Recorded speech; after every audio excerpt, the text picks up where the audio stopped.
దేశ ప్రజలకు 79వ స్వాతంత్ర్య దినోత్సవ శుభాకాంక్షలు తెలిపారు రాష్ట్రపతి ద్రౌపది ముర్ము. స్వాతంత్ర్య దినోత్సవ వేళ జాతిని ఉద్దేశించి మాట్లాడారు ముర్ము. స్వాతంత్ర్య సమరయోధులకు నివాళి అర్పించారు. దేశంలో పేదరిక నిర్మూలనకు విశేష కృషి జరుగుతోందన్నారు. ప్రస్తుతం దేశం ప్రపంచంతో పోటీ పడుతోందన్నారు. దేశ ఆర్థికంగా మరింత బలోపేతం అవుతోందన్నారు ముర్ము. ఏఐ అందరి జీవితాల్లో ఒక భాగమైందని గుర్తు చేశారు ప్రెసిడెంట్ ముర్ము. प्यारे देशवासियों, नमस्कार। स्वतंत्रता दिवस की पूर्व संध्या पर आप सभी को मैं हार्दिक बधाई देती हूँ। हम सभी के लिए एक गर्व की बात है कि स्वाधीनता दिवस और गणतंत्र दिवस सभी भारतीय उत्साह और उमंग के साथ मनाते हैं। ये दिवस हमें भारतीय होने के गौरव का विशेष स्मरण कराते हैं। 15 अगस्त की तारीख हमारी सामूहिक स्मृति में गहराई से अंकित है। औपनिवेशिक शासन की लंबी अवधि के दौरान देशवासियों की अनेक पीढ़ियों ने ये सपना देखा था कि एक दिन देश स्वाधीन होगा।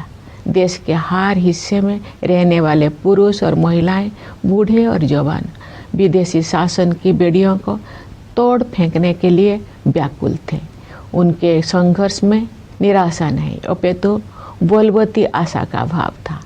आशा का वही भाव स्वतंत्रता के बाद हमारी प्रगति को ऊर्जा देता रहा। कल जो भाव अपने त्रिरंगे को सलामी दे रहे होंगे तो हम उन सभी स्वाधीनता सेनानियों को भी श्रद्धांजलि अर्पित करेंगे जिनके बलिदान के बल पर 78 साल पहले 15 अगस्त के दिन भारत ने स्वाधीनता हासिल की थी।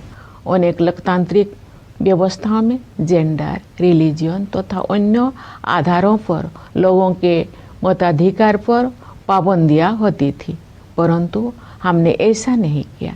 चुनौतियों के बावजूद भारत के लोगों ने लोकतंत्र को सफलतापूर्वक अपनाया। लोकतंत्र को अपनाना हमारी प्राचीन लोकतांत्रिक मूल्यों की सहज अभिव्यक्ति थी। भारत भूमि विश्व के प्राचीनतम गणराज्यों की धरती रही है। इसे लोकतंत्र की जननी कहना सर्वथा उचित है। हमारे द्वारा अपनाए गए संविधान की आधारशिला पर हमारी लोकतंत्र का भवन निर्मित हुआ है। पिछले वित्त वर्ष में 6.5% की सकल घरेलू उत्पाद वृद्धि दर के साथ भारत दुनिया की प्रमुख अर्थव्यवस्था में सबसे तेजी से बढ़ने वाले देश है।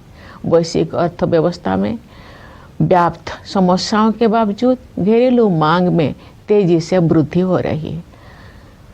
मुद्रास्फीति पर नियंत्रण बना हुआ है। निर्यात बढ़ रहा है। सभी प्रमुख संकेतक अर्थव्यवस्था की मजबूत स्थिति को दर्शा रहे हैं।